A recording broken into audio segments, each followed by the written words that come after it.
Hey everyone, and welcome to This Story Explainer. I am super pumped to dive into this one with you today.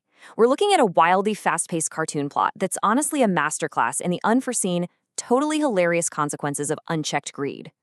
We're going to track how one simple, bizarre demand from outer space turns an entire town absolutely upside down, and how our main characters have to navigate panic, extreme loyalty, and, well, a very literal splash of color to save today.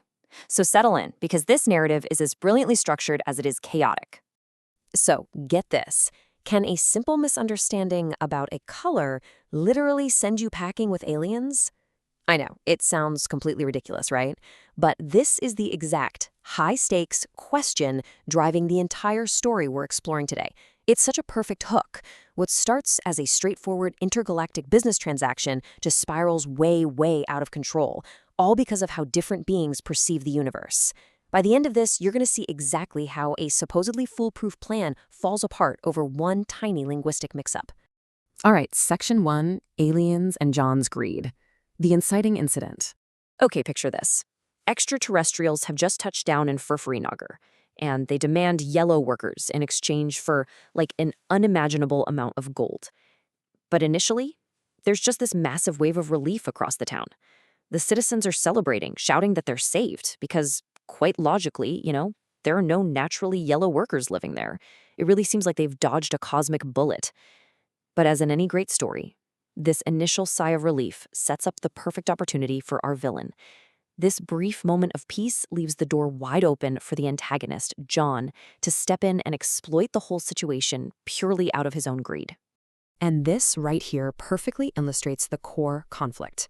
On one hand, you've got John's desperate, just overwhelming desire for all that alien gold. On the other hand, the safety and innocence of the entire town. John's brain immediately cooks up this wicked idea. He realizes, hey, if there are no yellow workers, I'll just make some. So he decides he's going to forcibly paint the townspeople yellow to trade them in. He's literally willing to sacrifice everyone else's safety just to fuel his own get-rich-quick scheme. No hesitation. Moving right along to Section 2, Yellow Color and John's Trap, the escalation. So John goes totally rogue and enacts this chaotic plan, leading to this honestly chilling statement. You are my property. I will sell you to the aliens. He actually says this out loud to the terrified citizens. It really highlights the absolute depths of his greed. He isn't looking at his neighbors as living, breathing people anymore. To John, they've been reduced to mere financial assets, just objects he owns and can trade for a massive payday. It's a stark, kind of scary reminder of how greed can just completely erode a person's empathy. And cue the pure slapstick chaos. The citizens are totally panicking, running wildly for their lives. Even the local law enforcement Inspector Chingham tries to stop John. But guess what? He ends up getting caught and painted yellow himself. With literally nowhere else to turn, the frantic townspeople run straight to our heroes, and they find Motu just casually eating his beloved hot samosas. They're begging him to use the strength those samosas give him to put an end to John's rampage. Which brings us to Section 3, Motu Patlu's true friendship, the emotional core. So despite all the warnings, John somehow gets the upper hand and traps Motu's absolute best friend Patlu, covering him head to toe in yellow paint. John is threatening to sell him off, taking Patlu away forever. Let's break down how Motu reacts to this step by step, because it's pretty wild. Step 1, Motu just breaks down crying, totally devastated. Step 2, driven by pure loyalty, he actually decides he'd rather be abducted too, so he grabs the leftover paint to turn himself yellow. John is even taunting them, actively weaponizing their friendship. But then we hit Step 3. Patlu, always the logical one, right, breaks the spell.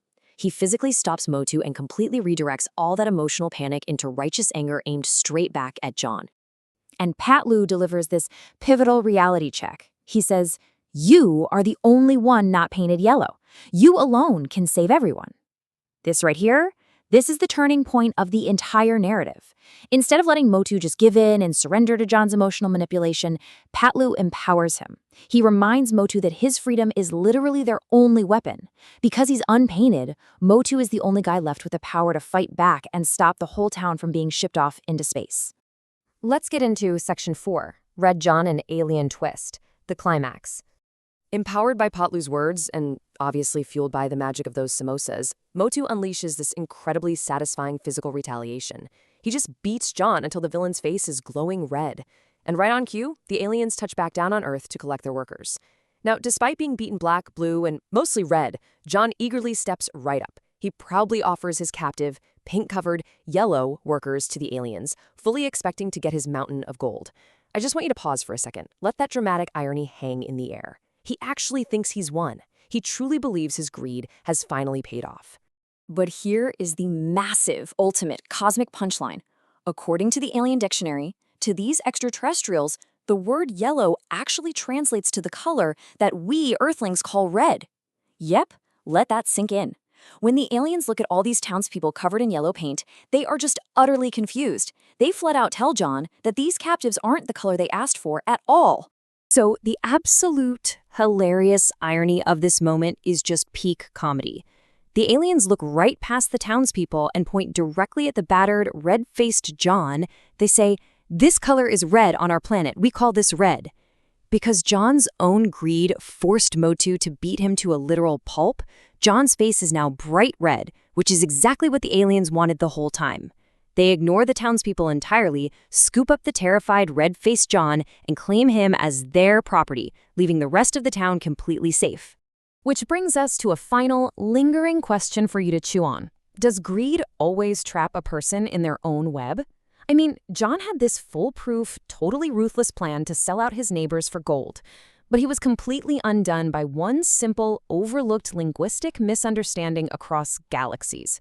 In trying to turn everyone else into property, he literally turned himself into the exact product the aliens were looking for.